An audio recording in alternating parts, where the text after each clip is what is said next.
Gadis yang menderita polio selama bertahun-tahun secara tidak sengaja menemukan. Ibu memberinya kapsul 18 tahun. Sepertinya ingin menyakitinya. Untuk menemukan kebenarannya. Ketika ibu memberikan obat pada malam hari. Berpura-pura menelan pil. Dan tunggu sampai ibu pergi. Dia memuntahkan obat dari mulutnya. Lihat pil aneh di tangannya. Gadis yang ketakutan. Apa sebenarnya yang dia minum setiap hari? Dengan pertanyaan-pertanyaan ini, Anna memanfaatkan tengah malam. Menyelinap ke komputer di lantai bawah. Dia akan mencari di internet tentang keefektifan kapsul ini. Terkejut. Ibu memotong kabel jaringan sejak lama. Tapi Anna tidak tahu.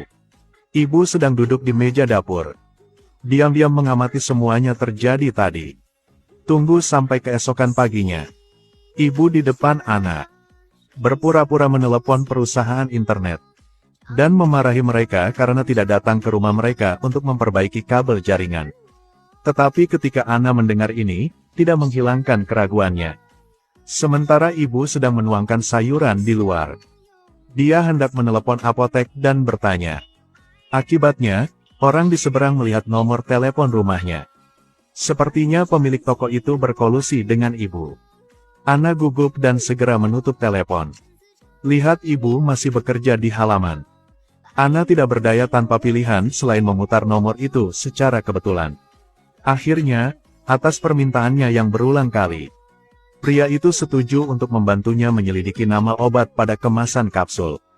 Tetapi ketika pihak lain menggunakan komputer untuk mencari, Anna melihat halaman itu kosong. Saat itu, suara langkah kaki ibunya terdengar dari lantai bawah. Saat ini, Anna sangat khawatir. Untungnya, tidak untuk sementara. Ibu kembali ke halaman lagi. Segera pria itu menemukan gambar obat itu. Kejutannya adalah, melalui nama obatnya, ternyata obat penyakit jantung merah. Tidak ada kapsul biru apapun. Anna takut mendengarnya. Karena apa yang diberikan ibunya bukanlah obat untuk penyakitnya sendiri. Apa sih yang ibunya lakukan? Sambil makan, Anna memohon pada ibunya. Minta ibunya untuk membawaku ke kota kecil untuk menonton film Guo-Guo. Melihat putrinya penuh semangat. Kemudian mereka berdua pergi ke bioskop bersama. Dan di pertengahan film, Anna memanfaatkan ruang di toilet. Langsung mengarahkan kursi roda ke apotek seberang. Dia mengeluarkan kapsul hijau. Dan tanyakan kepada pemilik toko obat apa itu. Ini obat yang ibu beli beberapa hari yang lalu, perlu tahu apa itu. Segera pihak lain mengetahui nama sebenarnya dari kapsul tersebut. Tetapi ketika Anna mendengar tentang keefektifannya, takut dan membeku di tempat. Karena kapsul ini bukan untuk manusia. Ini adalah obat yang digunakan untuk melumpuhkan tubuh bagian bawah hewan. Saat ini, Anna tidak bisa mengerti. Ibunya biasanya sangat baik. Mengapa memperlakukannya seperti ini sekarang? Dan yang lebih mengejutkannya adalah, di balik semua ini ada rahasia besar.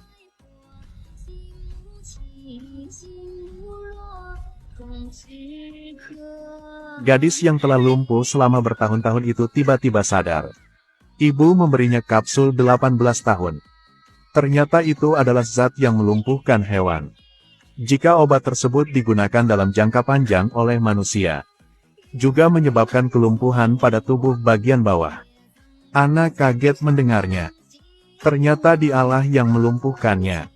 Itu adalah ibu yang tinggal bersamanya. Saat ini, ibunya juga datang dari luar. Anna yang gelisah tiba-tiba terkena serangan asma dan tidak bisa berkata apa-apa. Dan ibunya bilang dia gila. Baru memberinya obat penenang. Kemudian Anna pingsan. Ketika dia bangun lagi. Kemudian dia tahu dia dipulangkan. Melihat ibu mengendarai mobil pergi. Anna memutuskan untuk melarikan diri dari sini untuk mencari bantuan.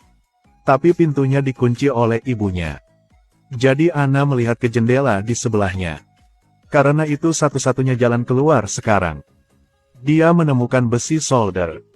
Kemudian sambungkan kabel dan colokkan daya. Lalu ambil selimutnya. Dengan seteguk air dingin, dia membalik untuk pergi keluar jendela. Merangkak keras di atap. Segera Anna datang ke jendela ibunya. Kemudian gunakan prinsip ekspansi dan kontraksi termal. Berhasil memecahkan kaca dan jatuh ke dalam rumah. Tapi saat dia membuka pintu, saat bersiap-siap untuk turun lift, tetapi menemukan bahwa catu daya terputus oleh ibunya sejak lama. Anna tidak punya pilihan selain mendorong kursi roda terlebih dahulu. Menanggung rasa sakit berguling menuruni tangga. Pada titik inilah dia terkejut menyadari. Rasakan di jari kakinya. Sepertinya dia belum minum obat apapun saat ini. Di saat yang sama, hal ini juga menimbulkan motivasi yang besar bagi Anna. Dia mengendarai kursi roda ke jalan. Melihat sebuah truk kurir datang ke sini. Jadi Anna menghentikan lawan meski berbahaya. Apa yang sedang terjadi? Tolong saya. Setelah mendengar kata-kata Anna, kurir akan membawanya ke kantor polisi. Tak disangka, saat ini ibunya juga menemukan dua orang. Melihat itu, paman itu buru-buru menyembunyikan Anna di depan mobil. Dan menghadapi wanita itu.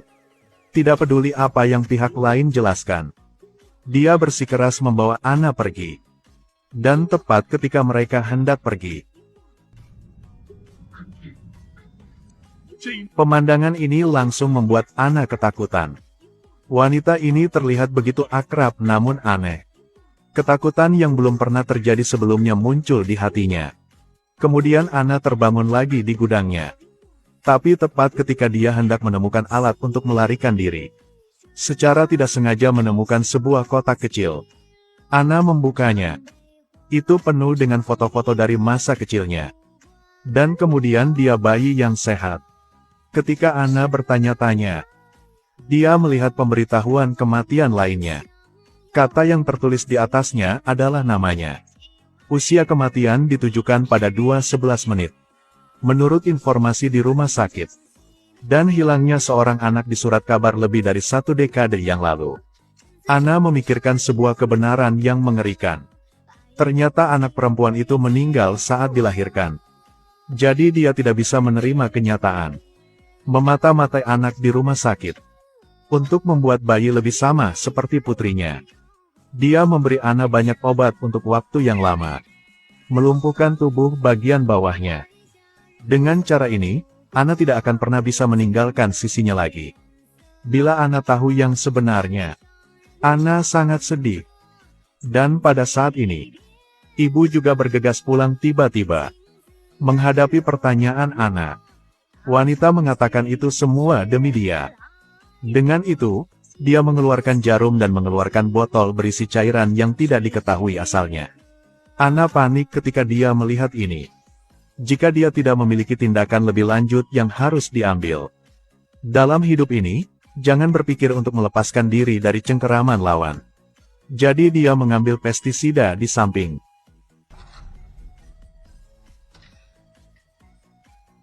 Ibu membutuhkanku.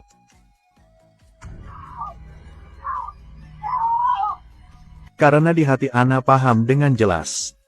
Lawan tidak akan membiarkan dia mati. Seperti yang diharapkan, wanita itu segera membawanya ke rumah sakit. Di bawah penyelamatan dokter, Anna juga keluar dari bahaya. Hal pertama yang dia lakukan ketika dia bangun adalah mencari bantuan dari perawat. Dia meminta pena dan kertas. Bersiap untuk menulis pesan meminta bantuan. Tak disangka saat ini, lampu darurat tiba-tiba menyala. Begitu perawat meninggalkan kantor, ibu datang ke Anna. Dia mencabut semua peralatan. Lalu ikat Anna ke kursi roda. Anna ingin meminta bantuan. Tapi tidak bisa mengatakan sepatah kata pun. Untungnya, perawat sudah kembali ke bangsal saat ini. Temukan apa yang Anna tulis di atas kertas. Ketika dia menyadari ada sesuatu yang salah, dia menelepon keamanan. Melihat kaki Anna bergerak, wanita psikotik itu mau menghancurkannya dengan pistol. Untungnya, penjaga yang masuk menghentikan mereka dengan tembakan.